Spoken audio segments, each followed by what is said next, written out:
مرحبا بكم معايا في قناة شيوات مغربية. كنتمنى تكونوا بخير وعلى خير، والشكر لجميع متتبعي قناتي.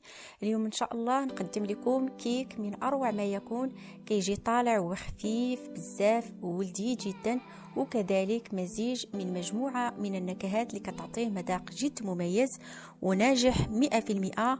بقاو معايا من اول فيديو حتى الاخير باش نكتشفوا هاد النكهات وكذلك السر اللذة ديالو، وفرجة ممتعة للجميع.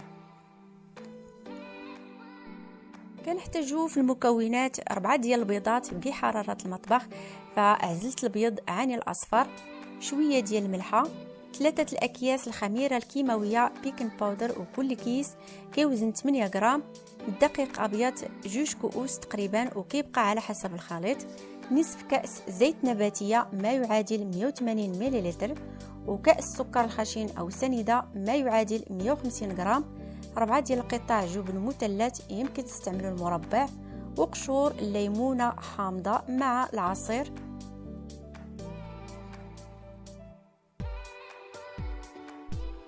كنديروا رشة من الملح، وكنضيفوا كأس ديال السكر الخشن أو سكر سنيدة ما يعادل 150 غرام، نصف ملعقة صغيرة ديال الفانيلا السائلة أو كيس من السكر المنسم بالفانيلا، وكنطربوا المكونات 3 دقائق حتى كيتضاعف الحجم ديالو وكيتغير ليه اللون.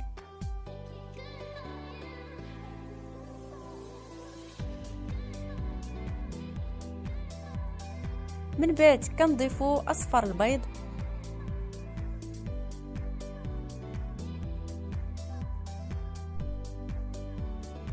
ومن بعد كنضيفوا الزيت النباتية، ودائما في استمرار مع الخفق ما نتوقفوش. كنضيفوا القطع ديال الجبن المثلث او المربع. فهاد الكيك كيجي رائع جدا، خفيف وناجح 100%. غير جربوه اكيد غيعجبكم. وفي اخر مرحله كنضيفوا عصير الليمون الحامض مع القشره باش تخلي لي النكهه.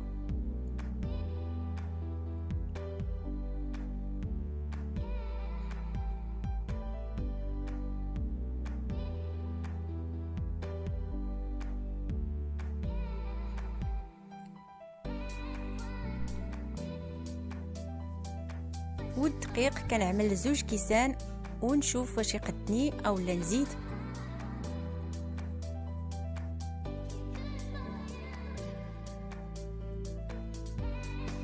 فدائما الدقيق والخميره الكيماويه ضروري نغربلوهم.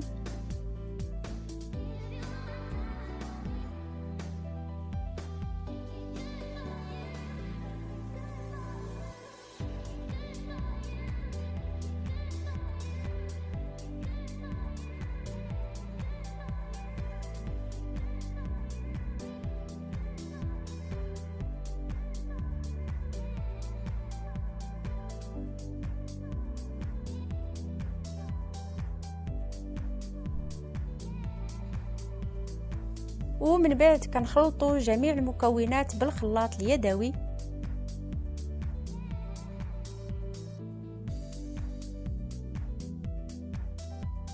وهذا هو القوام ديال الكيك. فبالنسبه للعبار ديال الدقيق احتاجيت 2 كيسان فقط، يعني 200 غرام. وكنكبوها في مول دائري، يمكن لكم تستعملوا المول اللي خاوي من الوسط، وكندهنوه بالزبده وكنرشوه بالقليل من الدقيق. صافي كندخلوها الفرن يكون بارد، نشعلوه من التحت ونقصوا الحراره على 180 درجه تقريبا 45 دقيقه. وهنا من بعد ما خرجنا الكيك من الفرن وبردات تماما، عاد كنزولوها من المول.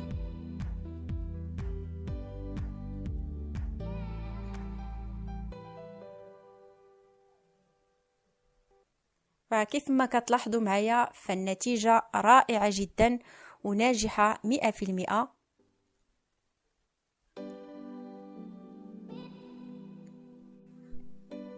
وكندهنها بالقليل من المربى، يمكن لكم تدهنوها بالعسل أو النباج.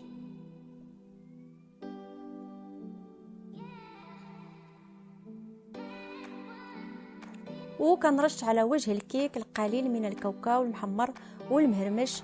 يمكن لكم تستعملوا الكوك اي الجوز الهند او رقائق اللوز او الشوكولات فيرميسيل، فالزواق على حسب الرغبة وعلى حسب المتوفر. المهم النتيجة فكتجي خفيفة بزاف، ناجحة 100%، ومذاق لذيذ خليط ما بين الجبن والليمون الحامض.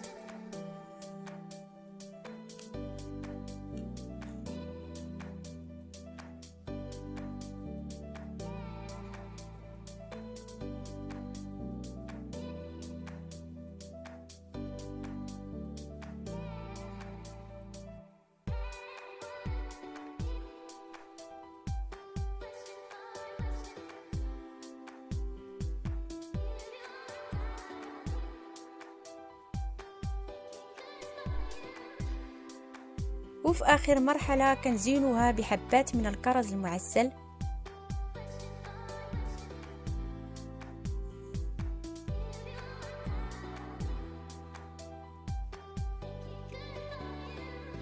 وهذا هو الشكل النهائي. مقادير جد بسيطة والنتيجة رائعة جدا. كنتمنى انكم تجربوها وان شاء الله غادي تعجبكم بزاف. وإلا عجبتكم الوصفه ديال اليوم كيف العاده ديروا جيم واشتركوا في القناه الا كنتم مازال ما مشتركينش، وفعلوا الجرس باش يوصلكم دائما الجديد ديالي من الوصفات. ما تنساوش كذلك تخليوا لي تعاليقكم وارائكم اللي دائما كتهمني وكتشجعني على انني نعطي المزيد. شكرا لكم على المتابعه، نتلاقاو فيديو جديد ان شاء الله.